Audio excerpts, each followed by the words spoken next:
이사야 42장 18절에서 25절 말씀을 가지고 빛이 필요한 맹인. 오늘 그 본문에 보면은 이 너희 맹인들아, 너희 못 듣는 자들아 이렇게 하고 있거든요. 사람이 우리가 이제 그 마음이 중요하잖아요. 하나님은 우리의 마음을 지키라 그러거든요.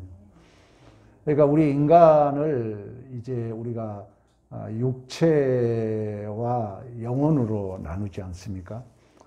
영혼, 몸. 3분설, 2분설 얘기가 있는데, 그러니까 내 마음이 어떤 내 존재의 정체성을 규정하거든요. 근데 이 마음이 어떤 이제 현상을 이렇게 인식한다 그러잖아요. 그러니까 우리 몸에 오각이 있어요. 오늘 본문에는 왜 듣지 못하느냐, 보지 못하느냐 그러거든요. 우리는 시각과 청각과 후각과 또 미각, 촉각 이런 이제 오각을 통해서 인식한다는 거죠. 근데 성경은 이렇게 눈으로 많이 표현을 해요. 마음을 눈으로 표현합니다. 그래서 여러분들이 설교를 대충이나 이렇게 눈으로 집중하는 게 중요합니다. 어쨌든 간에 어떤 걸 우리가 인식하게 되면은 이게 자동으로 이제 우리가 이 마음 안에 심리 작용이라는 게 있는데, 이 마음은 사실 실체는 아니잖아요. 보이지는 않지만 있는 거예요. 성경에 마음의 얘기를 많이 하고 있거든요. 그 우리가 어떤 여러분들이 귀로 듣든 뭘 보든 간에 이게 이제 인식이라는 거죠. 인식이 되면은 내 이제 마음의 이 작용 속에서 기억이 동원돼요. 우리가 그러잖아요. 설교를 들으면 여러분들이 이미 들었던 것이 동원되는 것처럼 또 이제 들은 것이 또다시 기억의 업그레이드가 돼요. 근데 문제는 뭐냐면은 이 기억에서 우리가 의식과 무의식이 있어요. 이제 이 기억에서 감정이 만들어져요. 그래서 여러분들이 많이 느낄 거예요. 나도 모르게 막 큰 소리가 나오고 나도 모르는 새에 화냈다고 후회하고 그러잖아요. 내 이 감정이 무의식 속에서 만들어지니까 그래요. 요즘 심리학에서 무의식 연구를 많이 합니다. 그리고 나서 이제 표현이 돼요. 이제 표현이 세 가지로 되는데 우리가 가장 많이 되는 게 말이에요. 말. 우리의 언어, 그리고 우리의 행동입니다. 그리고 우리의 표정이 돼요. 이렇게 이제 표현이 돼요. 이걸 우리가 심리작용이라고, 이 자체를 마음이란다는 거죠. 그래서 성경은 이 마음을 지켜라. 생명의 근원이 여기서 남이라 그래요. 근데 우리는 이 마음을 너무 이제 우리가 그동안 살아온 이 기억된 것이 많고 또 이제 무의식 속에 우리가 이제 작동된 것이 많다 보니까 사실 내 마음도 내가 잡기가 쉽지 않잖아요. 심리학자가 하루에 2만 번 마음이 바뀐다 그러잖아요. 그러니까 참 나도 내 마음을 모르고 여러분들 상대의 마음을 잘 모르는 것입니다. 그래서 이제 우리 성경은, 하나님은 우리 피조물은 그런 존재이기 때문에 하나님이 뭐라냐면은 이 마음의 기준을 쉽게 말하면 우리가 선악과를 따먹지 말라는 거거든요. 이 너의 모든 존재와 가치의 기준을 하나님께 두라는 거예요. 그러니까 우리가 에덴 동산에서 하나님이 얼굴과 얼굴을 맞대면서 이제 에덴 동산은 좀 더 우리가 의미를 부여하자면 하나님과 같이 사는 성전이고 하나님 나라고 또 신부 신랑이 사는 그 어떤 신혼방과 같은 집이거든요. 그 에덴 동산에서 선악과는 따먹지 말라는 거예요. 선악과. 그 말은 뭐냐면은 너는 피조물이기 때문에 네가 선과 악의 기준이 될 수 없다는 거예요. 자, 예를 들면 여러분 이 볼펜도 그러잖아요. 스스로가 나는 고장이 안 났다고 얘기할 수 없잖아요. 만드는 자가 기준으로 봤을 때 만드는 자가 이게 딱딱거리지 않으면 이건 고장품이죠. 그러니까 피조물은 스스로가 존재적 가치를 스스로가 부여할 수 없다는 거예요. 그런 의미에서 우리는 피조물로서 하나님이 선악과를 뭐하지 말아라? 따먹지 말라는 거예요. 그리고 우리의 가치 기준을 내가 설정할 수 없잖아요. 내 스스로가. 근데 이제 여러분이 아신 것처럼 이제 사단이 유혹을 하죠. 유혹을 어떻게 하냐면은, 야, 선악과를 따먹으면 네 눈이 밝아진다 그래요. 눈이 밝아져서 너가 하나님 같이 되리라 그래요. 그래서 이제 이 하나님 기준으로 봤을 때는 그 선악과를 절대 따먹으면 안 되잖아요. 먹지 말라 그랬잖아요. 정령 죽으리라 그랬잖아요. 근데 내가 이 기준이 내가 선으로 보니까 우리가 그러잖아요. 여러분들이 이 악한 것이 내가 보면 달콤하게 보일 수 있거든요. 하나님은 분명히 이걸 하지 말아라 했는데 내가 보면은 내 가치로 보면 그게 선하게 보인다는 거예요. 그래서 선악과 따먹은 후에 그 하나님이 따먹으면 죽으리라 했던 것이 먹음직스럽고 보암직스럽고 탐스럽게 보이는 거예요. 그리고 더 중요한 것은 선악과를 따먹고 나니까 내가 이 벗은 모습이 이 창피함을 느껴요. 그 말은 뭐냐면은 선악과를 따먹고 나니까 스스로 나에게 내가 가치를 부여했다는 거예요. 이게 밝아진 눈이에요. 그래서 우리가 교회 안에도 이제 시험 들고 저도 많은 목사님들이 그래요. 가장 시험이 섭선마귀라고. 이 섭선마귀가 가장 쉽게 드는 이유는 자꾸 나에게 가치를 부여한다는 거예요. 그래서 요즘은 교회 일을 안 시키는 분위기예요. 요즘에 은혜의 결과로 할 마음이 없으면 절대 교회 일 하지 말아라. 이거 진실로 은혜의 결과란 믿음을 가지고 안 하려 하지 말라는 거예요. 그리고 정말 내가 은혜의 결과로 하고 싶으면 하라는 거예요. 왜 그러냐면 해놓고 시험 되니까. 그래서 교회 여러분 열심히 한 사람들이 잘못하면은 그 한 것만 남으니까 그 한 것에 대한 가치를 부여하니까 섭섭한 마음이 들 수 있다는 거예요. 이게 예를 들자면 뭐의 결과라고요? 선악과의 결과라는 거예요. 그래서 선악과를 따먹고 나니까 하나님이 따먹지 말라는 악이 먹음직스럽게 보여요. 선악과를 따먹고 나니까 나에게 가치를 부여하니까 내 쪽팔림이 느껴지는 거예요. 내 기분이 나쁜 거예요. 왜? 어떤 이유로? 나에게 뭘 부여하니까? 가치를 부여하니까. 그래서 우리가 왜 제가 얘기를 하냐면은 죄의 규명을 여러분 분명히 알고 가야 되거든요. 구원을 경험하려면. 그런 의미에서 죄는 하마르티야. 그 진리에서 벗어난 게 죄라는 거예요. 죄 개념을 우리는 자꾸 윤리도덕으로 따진 거거든요. 그거 아니에요. 하나님 뜻에서 벗어난 게 죄라는 거예요. 그러면 교회가 우리가 부정적인 일도 있고 긍정적인 일도 있고 여러분의 삶이라는 것이 하나님이 하나님이 우주 만물을 창조하시고 하나님이 보시기에 심히 좋았더란 그 계획 속에 우리의 존재와 인생이 있다는 것입니다. 믿으십니까?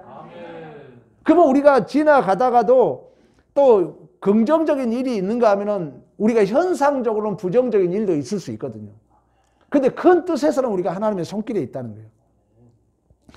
이걸 이제 우리가 믿어야 되는데 우리는 자꾸 내 밝아진 눈은 선악과를 따먹는 눈이고 선악과를 따먹는 눈은 하나님으로부터 벗어난 죄라는 거예요. 하마르티아, 진리에서 관역에서 벗어났다는 거예요. 그런 의미에서 우리가 이사야를 통해서 꼭 이걸 알고 넘어가야 되니까 다시 강조하지만 죄라는 거 뭐냐면 내 밝아진 눈이라는 거예요. 그래서 네가 보고 있느냐 너는 아직 죄라는 거예요. 죄. 그러니까 우리가 이 본다는 건 뭐예요? 하나님의 눈으로 본 것이 아니라 내가 밝아진 눈으로 내가 스스로 선과 악을 설정하고 내가 스스로 나에게 가치를 부여하는 것이 쉽게 말하면 밝아진 눈이고 그게 뭐다? 죄라는 거예요. 왜 우리가 그걸 분명히 오늘 알고 넘어가야 되거든요. 왜? 계속해서 오늘 본문은 너가 왜 못 듣는 자들아 들으라. 너희 맹인들아 밝히 뭐라? 보라 그러거든요. 그래서 우리가 구원이라는 것은 여러분 구원이란 그런 의미에서 우리가 어떤 형태와 어떤 명분의 문제가 아니에요. 구원이라는 것은 우리의 존재와 인생 속에 이제 우리가 이 죄악에 빠졌다는 것은 장소적 개념이 아니잖아요. 내 존재가 선악과에 갇혀 있고 내 존재가 스스로 나의 가치와 스스로 나의 모든 것을 결정하는 게 뭐라고요? 죄라는 거예요. 여러분 곰곰이 생각해봐요. 그래서 우리가 지난주에 계속 그런 공부를 했잖아요. 야, 왜 너 감옥에서 우리를 탈출하리라. 우리가 그래서 대부분이 내 규정에 내가 갇혀 있거든요. 이걸 우리가 심리학에서 페르소나라고 그래요. 페르소나. 보편적 규범에 갇혀 있다는 거예요. 그래서 모든 걸 그 눈으로 보려고 그래. 그래서 참 이제 우리가 마음이 섭섭하고 시험이 드는데, 자, 그것이 우리의 어떤 흑암이라면은, 그것이 우리가 죄악이라면은, 그러한 이제 그 어둠에서 구출은 장소적으로 구출이 아니라 그 어둠 자체의 빛 대신 내가 빛이 될 수 없어요. 그 빛 대신 그 주님이 어디 안에? 내 안에 들어와야 된다는 거예요. 구원이라는 것이. 얼마나 구원의 개념이 우리가 보편적으로 알고 있는 개념 쉽게 생각하면 그게 구원이 아니에요. 구원은 하나님이 내 안에 들어온 거예요. 그래서 이제 내가 빛 자체가 되는 것이 아니라 그 본체 빛이고 선이시고 복의 근원이신 하나님 존재 자체가 바로 내 안에 들어와서 이제 나를 통하여 그 선을, 그 진리를, 그 복을 이 세상에 비추어 가신 줄로 믿습니다. 그래서 우리가 지난주에 우리가 함께 여러분 말씀 나누었던 거 기억납니까? 우리가 지난주에 하나님이 그런 얘기 했잖아요. 결코 내 영광을 남에게 주지 아니라 너희들을 불러서 빛이 되게 하려 하심이라. 이렇게 말씀했던 것처럼. 그래서 하나님께서는 이제 우리 안에 오늘 여러분 7절 보세요. 7절. 내가 눈먼 자들의 뭘 밝히고? 눈을 밝히고 갇힌 자를 감옥에서 이끌어내며 흑암에 앉은 자를 어디에서? 감방에서 나오게 하리라. 이게 어제나 오늘이나 우리가 카이로스 시간을 알아야 돼요. 하나님의 시간은 하나라는 거예요. 하나님의 시간은. 그래서 그것을 6일째, 7일째 창조에서 다 보여줘요. 이스라는 게 바로 시간, 공간 개념이 없잖아요. 그것이 구원의 완성을 다 담고 있는 거예요. 근데 이제 그것을 이제 역사 속으로 펼쳐 놓은 거에 이제 우리가 소위 크로노스 수평적이라 그래요. 제가 자주 예를 들었잖아요. 하나님은 이거 이스람이 있어요. 근데 우리는 이걸 피조물로 이렇게 받아들이지 못하잖아요. 그래서 이걸 역사 속에 펼쳐 놓은 것이 우리의 지금의 삶의 여정이라는 거예요. 그러면 우리가 이 말씀을 들을 때도 지금 이제 독자들은 이제 물론 이 독자들의 내용은 바벨론 포로에서 구원을 얘기해요. 이 약속이 예수 안에 성취됐어요. 그러면 그 예수의 빛으로 말미암아 그러면 오늘 우리가 어디에 갇혀 있냐는 얘기예요. 우리가 어디 어둠에 오늘 본문 여러분 이 말씀이 어제랑 동일해야 되잖아요. 우리가 눈먼 자가 눈을 밝히고 감옥에서 이끌어내고 흑암에 앉은 자가 감방에서 나온다는 것은 아까 얘기했던 것처럼 여전히 우리가 하마르티아 하나님으로부터 벗어난 상태, 내가 스스로 가치와 선과 악을 규정하고 결정했던 그 선악과에 갇혀진 다해서 그 자리에서 그 지향성에서 그 가치관에서 우리를 탈출시킨 줄로 믿습니다. 그래서 그 하나님은 내 안에 계신다는 거예요. 그래서 성경의 에덴약과 새 언약의 관계 속에서 내 법을 너희 마음속에 둔다 그러거든요. 그래서 이 하나님이 여러분 우리 안에 들어와 있다는 것은 너무나도 귀한 일입니다. 그 하나님이 우주 만물을 창조하시고 보시기에 심히 좋았다라 그러거든요. 이 하나님은 단순하게 어떻게 뭐 선과 악의 옳고 그름의 문제뿐만 아니라 그 하나님의 하나님 되심의 그 어떤 성품 인격을 본다면은 우리가 저도 요즘 이제 아침에 이렇게 교회에 오다 보면 하단에 지금 여러분 한번 봐봐요. 이렇게 새싹이 이렇게 돋아나요.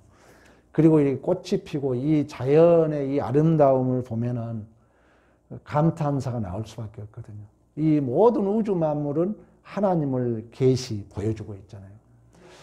근데 여러분 하나님의 형상대로 창조된 우리잖아요.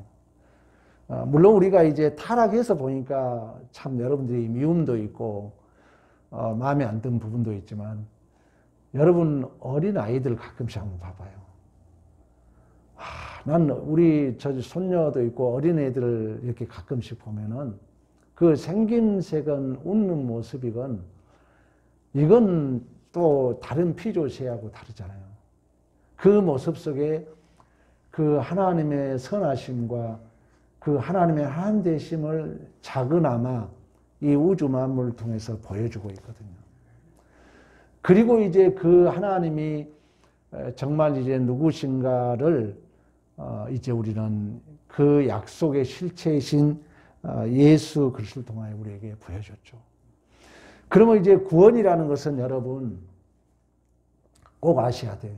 내가 하나님을 알고 그 하나님이 내 안에 채워지는 거거든요. 우리가 지난주 설교가 뭐였어요?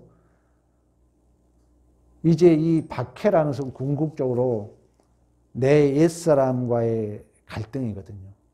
그래서 하나님 나라가 들어오면은 내가 밀려나고 하나님의 다스림이 실현되는 거라 했잖아요. 근데 그 하나님이 여러분 내 안에 들어온다는 것은 하루아침에 되지 않는다는 거예요. 우리 피조 세계에서는 시간과 공간이 없이 한 번에 주면 받아들일 수가 없다는 거예요. 그래서 이제 역사를 통해서 하나님이 그 하나님의 하나님 되심을 우리 안에 채워갑니다. 근데 여기서 중요한 것은요, 우리가 하나님을 알아간다는 것은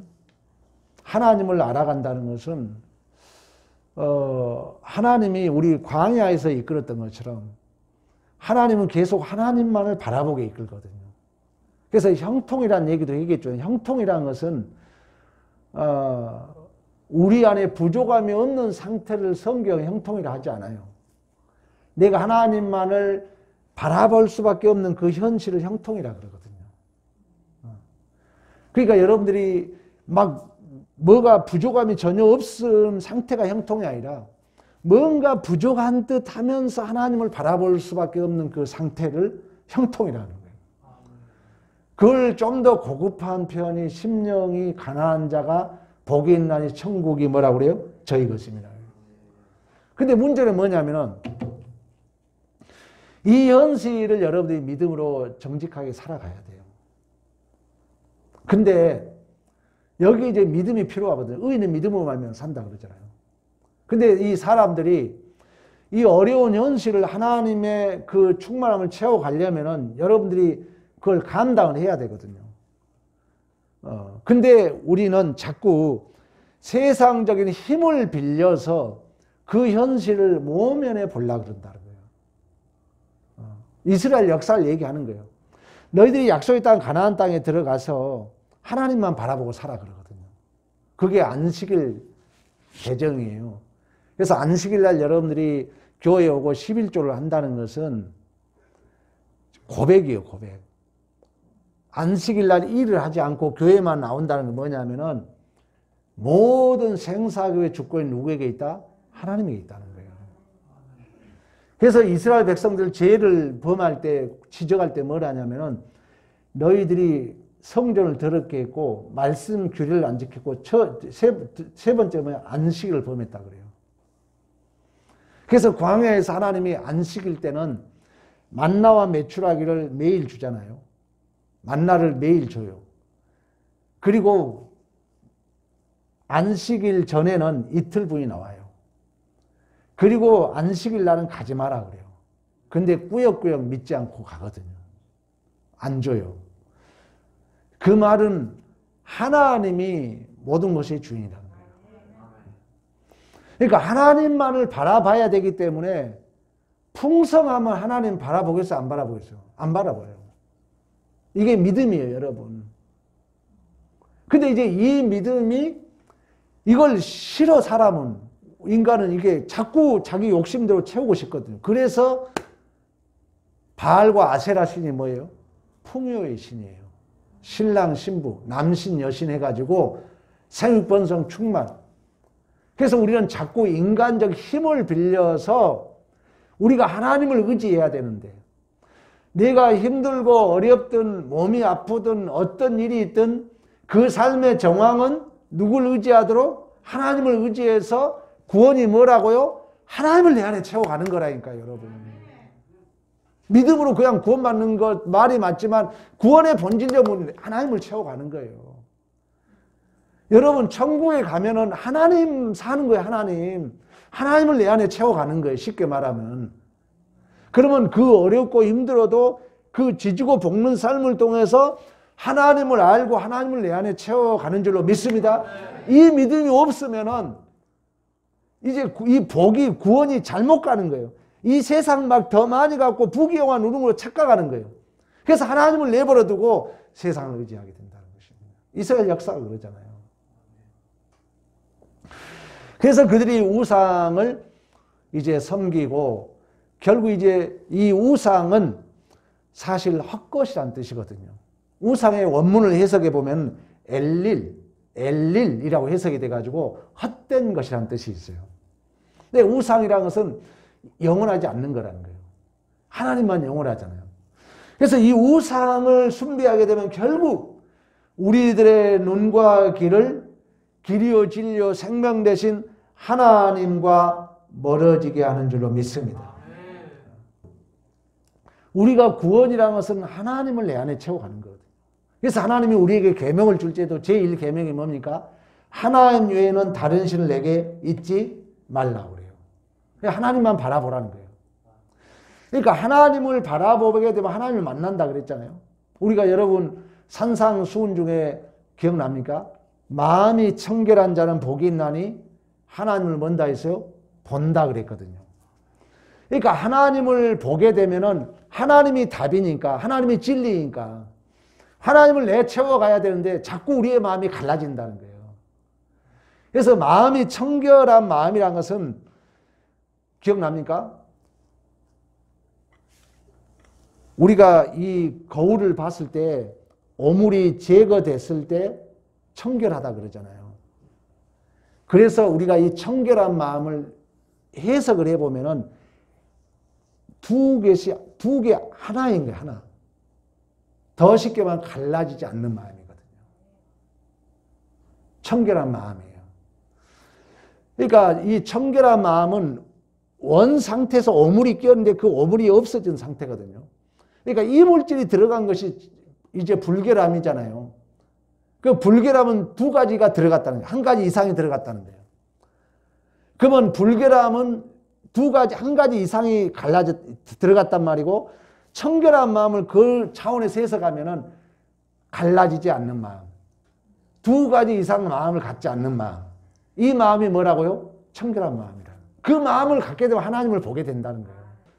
이 백성들이 그 하나님을 바라봐야 되는데, 우리가 아까 초대 말씀에서 자꾸 자기에게 가치를 부여하고 내 눈으로 세상을 바라보고 내 눈으로 현상을 바라보고 해석한다는 거예요. 자, 그런 의미에서 우리 18절 봅니다. 18절. 그러니까 너는 못 듣는 자들아 들으라. 너희 맹인들아 뭐하라? 보라 그래요. 그러면서 여러분 그 말은 뭡니까? 야, 이 못 듣는 자들아 들으라. 이 맹인들아 보라. 그 말은 하나님께 가까이 오라는, 쉽게 말하면 하나님께 가까이 오라는 것은 하나님과 너와 관계 속에서 갈라진 마음을 없애라는 거예요. 한 마음을 가지라는 거예요. 우리가 아까 마태복음 청결한 마음이라고 했던 것처럼. 그런데 우리는 자꾸 어떤 문제가 생기면은 하나님보다도 그 아시아 왕이 바알세불을 찾아갔던 것처럼, 바알세불은 여러분 날파리 주인이라니까요. 이 세상 모든 것들은 타고 없어질 것이잖아요. 우상이라는 뭐라 했어요? 헛된 것이라고 그래요. 우상이란 해석을 해보면은 헛것, 헛된 것 이렇게 해석이 되거든요. 그 헛된 것을 자꾸 찾게 된다는 거예요. 그래서 하나님이 그 얘기를 하는 거예요. 못 듣는 자들아 들으라. 너희 맹인들아 밝히 보라는 것은 하나님께 가까이 오라는 거예요. 그러면서 19절에도 그 얘기합니다. 19절. 맹인이 누구냐? 내 종이 아니냐? 내가 보내는 사자같이 못 듣는 자겠느냐? 누가 내게 충성자같이 맹인이겠느냐? 누가 여호와의 종같이 맹인이겠느냐. 다시 말하면 하나님의 종으로 하나님이 부르시고 하나님이 충성된 사자로 충성된 종으로 하나님이 불렀는데 그들이 말을 듣지 않는 거예요. 자꾸 딴 데 바라보는 거예요. 맹인이라고 그러는 거예요. 오늘 본문에. 그러면서 여러분 21절에도 그 얘기를 합니다. 21절 여호와께서 그의 의로 말미암아 기쁨으로 교훈을 크게 하며 존귀하게 하렸으나 20절에도 내가 많은 것을 볼지라도 유의하지 아니하며 귀가 열려 있을지라도 듣지 아니하는도다. 그러니까 하나님의 말씀은 하나님의 백성들에게 들려지거든요. 여러분, 그래서 설교도 마찬가지입니다. 그래서 제가 눈을 집중하라는 이유가 두 마음 갖지 말라는 얘기예요. 절대 안 들립니다. 설교가 안 들리면요, 은혜가 안 돼요. 여러분, 제가 자주 강조했잖아요. 유다가 왜 멸망했다고요? 듣는 마음이 없어서. 자, 여기 봐봐요. 자, 유다가 멸망한 내용을 이제 역사가 보여줘요. 왜 그러냐면은 이 유다가 멸망했을 때 쓰인 성경이 열왕기 상하거든요. 그러면 이 열왕기 상하의 독자들은 지금 포로에 있는 거예요. 그럼 포로에 있는 자들에게 열왕기 상하는 옛날에 선지자적 관점에 썼다. 히브리 성경에는 애언서로 분류됩니다. 오늘날은 역사서로 분류되지만. 그러면 애언서라는 것은 너 왜 망했지? 너희들 왜 포로가 있지? 너희들이 잘못해서 그런 거야. 이게 바로 열왕기 상하거든요. 근데 열왕기 보면은 제가 그런 얘기 했잖아요. 물론 이제 그 중에 북쪽 왕이 19명, 남쪽 왕이 20명인데 8명이 선한 왕이고 11명이 다 악한 왕이에요. 남쪽도. 근데 우리가 이 세상에 가장 부귀영화를 누린 자가 누굽니까? 솔로몬이잖아요. 여러분 중요한 내용이거든요. 여러분들이 정말 이 땅에 잘 살고 싶어요? 부귀영화를 하나님같이 누리고 싶어 솔로몬처럼? 솔로몬이 구한 것은 다른 게 안 구했다니까요. 뭘 구했어요? 듣는 마음이었다. 듣는 마음. 듣는 마음이에요. 솔로몬을 성경이 그걸 그려주고 있는 거예요. 솔로몬이 잘난 것도 아니에요. 왜? 솔로몬을 소개할 때 성경이 뭐라 하냐면 물론 이제 우리가 아도니아하고 왕권 쟁탈전에 하나님의 약속을 붙들었지만 솔로몬을 소개할 때 솔로몬은 애굽 여인하고 결혼했다 그래요. 먼저 솔로몬의 그 잘못을 성경에 먼저 선언해버려요. 이 솔로몬은 애굽 여자하고 결혼했더라 얘기를 해놔요. 그걸 전제해놓고 솔로몬이 이제 번제, 일천번제를 드리고 나서 하나님이 물어요. 너 무엇을 원하느냐. 여러분 중요한 얘기예요. 그러니까 솔로몬에게 하나님이 너 무엇을 원하냐 묻거든요. 그러니까 솔로몬이 뭐라 하냐면은 듣는 마음을 달라 그래요. 그래서 하나님이 뭐라 하냐면 내 마음에 들었다 그래요. 그리고 구하지도 않는 부와 영광도 주신 줄로 믿습니다. 오늘 본문에도 그래요. 누가 내 말을 듣겠느냐? 누가 이 귀를 기울이겠느냐? 누가 내 뒤에 올 자를 삼가 듣겠느냐? 23절 여러분 23절 봅니다. 너희 중에 누가 이 일에 귀를 기울이겠느냐? 누가 뒤에 올 일을 삼가 듣겠느냐? 24절에도 그 교훈을 순종하지 아니하였도다. 25절에도 그 사방에서 불타오르나 깨닫지 못하고 몸이 타나 마음에 두지 아니하였도다. 그러니까 수많은 그 왕들의 실패와 역사를 경험했음에도 불구하고 결국 교훈으로 삼지 않는 것입니다. 그래서 여러분들이 하나님의 말씀에 근거를 두지 않으면요, 자기의 정체성이 상실돼 버립니다. 교회 안에도 여러분 목사, 장로, 권사, 집사 이런 직분 주잖아요. 여러분들이 말씀 듣지 않고요 서서히 내 선악과에 갇히면요 그분 정체성이 혼란이 와버려요. 진짜라니까요. 내가 누군지도 몰라버려요. 그렇게 됩니다. 오늘 본문 그 얘기를 해요. 그래서 하나님에게 말씀에 우리가 근거를 두지 않으면은 내 존재 자체가 흔들려 버립니다. 그래서 22절 여러분 다시 봅니다. 22절. 이 백성이 뭘 맞았다고요? 도둑 맞으며 탈취를 당하며 다 그 굴 속에 잡히며 옥에 갇히는도다. 노략을 당하되 구할 자가 없고 탈취를 당하되 되돌려 주라 말할 자가 뭐다? 없도다. 물론 이것은 이제 이 유다 백성들이 바벨론 포로에 잡혀간 걸 얘기해요. 그러나 내가 항상 여러분 그런 얘기 했잖아요. 여러분들이 성경을 볼 때 카이로스 입장에서 볼 줄 알아야 돼요. 그 말은 뭐냐? 오늘 이 말이 나에게 어떻게 적용될 것인가? 남 얘기 아니잖아요. 내 얘기예요. 여러분이 지금 도둑 맞은 게 뭐입니까? 이 백성이 도둑 맞았다는 거 뭐예요? 내 존재 자체가 포로에 잡혀갔다는 거예요. 우리가 말씀에 근거를 두지 않으면요. 내가 계속 옳은 것만 따지잖아요. 내 옳은 것만 계속 쫓아가잖아요. 어느 순간에 가면요. 내가 없어져 버려요. 왜? 그 옳은 것은 자기 실체가 아니거든요. 남들이 정해놓은 규범일 뿐이지.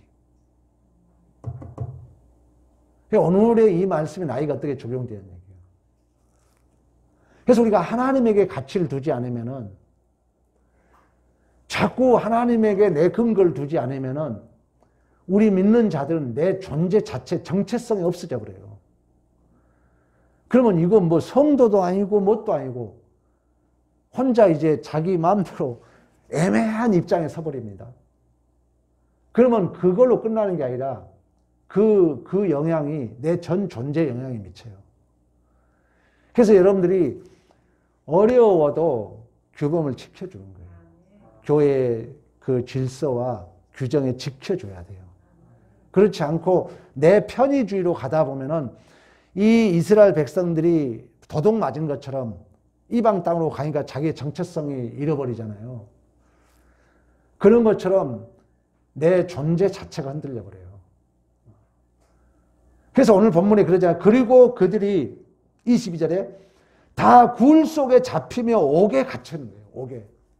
내 존재 전체성이 없어버리니까 이제 결국 내 페르소나에 갇히거나 내 선악과에 내가 갇혀버릴 위험성이 있는 것입니다. 그래서 여러분 하나님께서 우리에게 답으로 주신 말씀이 뭐냐면은 이 모든 역사의 주인이 하나님이신 줄로 믿습니다. 하나님에게 모든 답이 있어요. 하나님에게. 그래서 여러분들이 자꾸 신앙생활을 하든 말씀을 듣든 하나님이 누구신가의 관점을 맞춰가야 됩니다. 하나님이 어떤 하나님인가? 하나님이 나에게 무엇을 요구하는가? 오늘 우리가 21절도 여호와께서 그렇게 얘기하죠. 여호와께서 그의 의로 말미암아 기쁨으로 교훈을 줬다고 그래요. 24절 여러분 보십니까? 야곱의 탈취를 당하게 하신 자가 누구냐? 이스라엘을 약탈하게 넘기신 자가 누구냐? 여호와가 아니시냐 얘기해요. 25절에도 그러므로 여호와께서 맹렬히 진노와 전쟁의 위력을 이스라엘에게 쏟아 부으시매 그 사방에서 불타오르나 깨닫지 못하고 몸이 타나 마음에 두지 뭐했다? 아니하였도다. 내가 여러분 그런 얘기 있잖아요. 구원이 뭐라고요? 여호와 하나님을 내 안에 채우는 거예요. 쉽게 말하면. 그러니까 우리의 모든 그 생사부의 주권자가 하나님께 있어요. 그러니까 아까 우리가 아시아 왕 얘기 잠깐 얘기했던 것처럼 좋은 일이 있든 슬픈 일이 있든 어떤 일이 있든 우리가 하나님에게 묻고 하나님의 뜻을 구하고 하나님을 근거한 삶을 살아야 할 줄로 믿습니다. 그래서 오늘 본문에도 답이 하나님께 있다는 거예요. 하나님께 있는데 자꾸 그들이 갈라지는 마음, 어려워지니까 하나님 말씀 듣지 않고 갈라진 마음, 다른 걸 의지하고 다른 걸 찾게 되고 이게 바로 우리가 서두에서 말씀했던 것처럼 나의 밝아진 눈이죠. 그러다 보면 어느 순간에 되면은 내 정체성이 혼란이 가버립니다. 그래서 요즘 청소년들이건 어른들이건 그 인지적 오류, 뭐가 옳은 건지를 분별하지 못해요. 그래서 여러분들이 훈련해야 돼요. 하나하나 하나님의 말씀에 근거해 살다 보면 내 정체성이 분명히 가치관이 정립이 되기 때문에 흔들리지 않죠. 그리고 그렇게 되면 보여요. 상대가 알아요. 여러분 안에 하나님이 나도 모르는 사이에 채워지잖아요. 채워지면 상대가 알아요. 상대가. 아, 저 사람에 뭔가 있다는 것을 알아요. 우리 여러분 흔히 경험하잖아요. 요즘은 덜하지만 옛날에는 딱 대화해보면 아, 혹시 권사님? 장로님? 기억 안 나요? 옛날엔 그랬어요. 요즘은 이제 하도 세상이 부패해서 그렇지 저는 어렸을 때부터 교회 시간 해왔기 때문에 잘 알아요. 제가 20년 전, 30년 전만에 누구 딱 만나잖아요. 그분의 딱 풍기는 거 보면 아, 권사님, 장로님 딱 맞췄어요. 근데 지금은 이제 세상이 워낙 이게 막 험단해져서 그렇지만 분명히 우리가 하나님 뜻대로 살아가면 여러분 안에 예수의 향기, 그리스도의 향기, 냄새가 증언되는 복된 삶을 살게 될 줄로 믿습니다. 이러한 축복의 삶을 사시기를 간절히 축원합니다. 우리 502장